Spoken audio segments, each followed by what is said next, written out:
So last month, Twitter started this competition where they would award $1 million to the top article written on X. And today, the results of that came out. So I just want to quickly go through some of the articles that have won. So the winner is this article, which won $1 million. And this article is written by somebody called Beaver. And he's written this article about the company Deloitte and how it has wasted taxpayer money. So I read that article and I took some screenshots from this article. So he has constantly mentioned that Deloitte is objectively terrible at doing whatever the government pays them, and the government is paying them too much money. And he said that Deloitte spent $100 million building a Medicaid management software, and in another instance, it spent $1 billion on a court case management software. And he says that they keep getting hired again and again by the government. And then he has some claims. He said that in the state of California, Deloitte built a EDD system, and eventually the system couldn't handle the volume and it had no built-in fraud detection, and the state paid out over $31 billion in fraudulent claims. Then he gives two more instances of something in Tennessee and another one in California. So, it's an article which kind of exposes fraud and taxpayer money being wasted.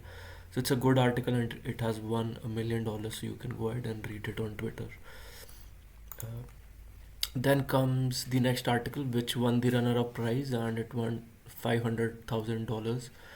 This one was written by this account called KobeissiLetter, and so the headline of this article is President Trump's exact tariff playbook, a step-by-step guide. And if you see the center screenshot on screen, he's given a schedule of how this happens.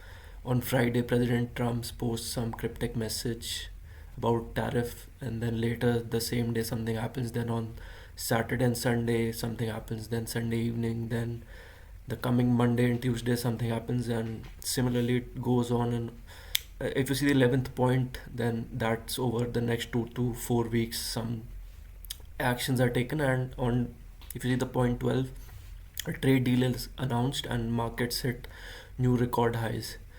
And also I was reading the article, and this article, the owner of this article seems to be a trading firm. They mentioned that they did earn from this playbook that they shared with us in this article. So it's an interesting read. You can read about this as well. The next one is a Creator's Choice Award, and this one won a $250,000 prize. He writes a lot of self-improvement articles. So this was one of the articles he wrote, which won the award, which is How to Unlock Extreme Focus on Command. So I read the whole article and I have some takeaways from this. It's a very long article, so you can read this on Twitter, but some things which stuck with me personally were that most people get stuck in doing mode, and so they're constantly busy, and then that prevents you from registering ideas and opportunities that could change your life. So that was one point. The other one was most people wear overwork as a badge of honor, and then he gave an example of ancient Greeks where he said that the Greeks, they saw rest as a gift, and both work and rest were necessary for a good life, because work provided the means to live, like you have a meaning in life, or actually work provided a means to live that you could earn money or whatever in ancient Greek, and today it's money. And the other, rest, gives meaning to life. So without rest you can't really just keep working. Rest is the goal in a way. And then his third point was success is less about being disciplined and more about removing the distractions that make discipline difficult.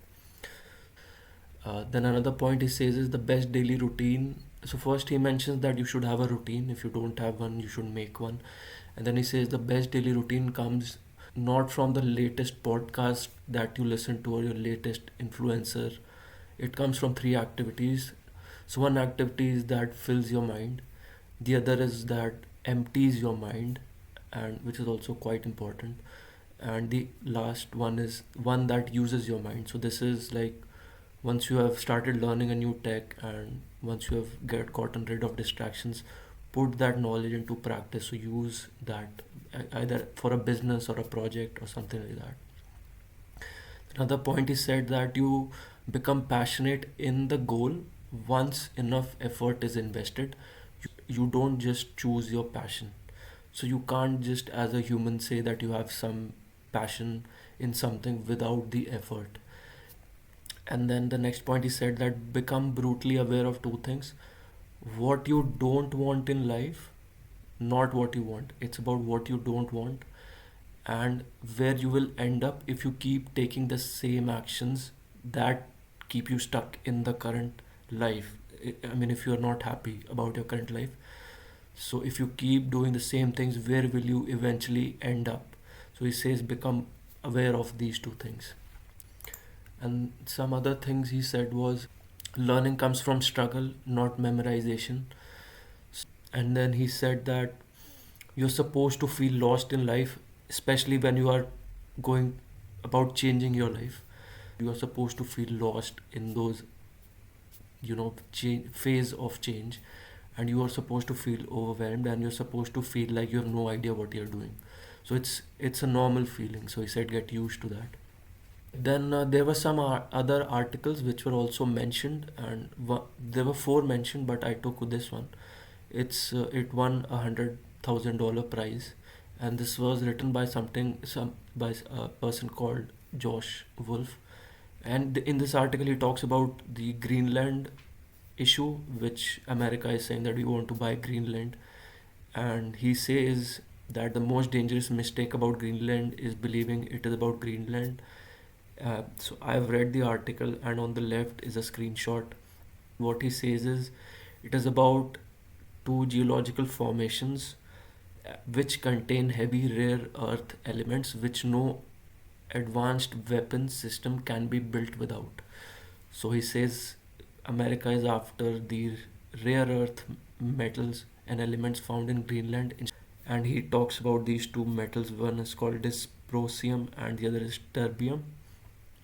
And he says the purchase of Greenland is not a land deal, but it is about these rare earth elements.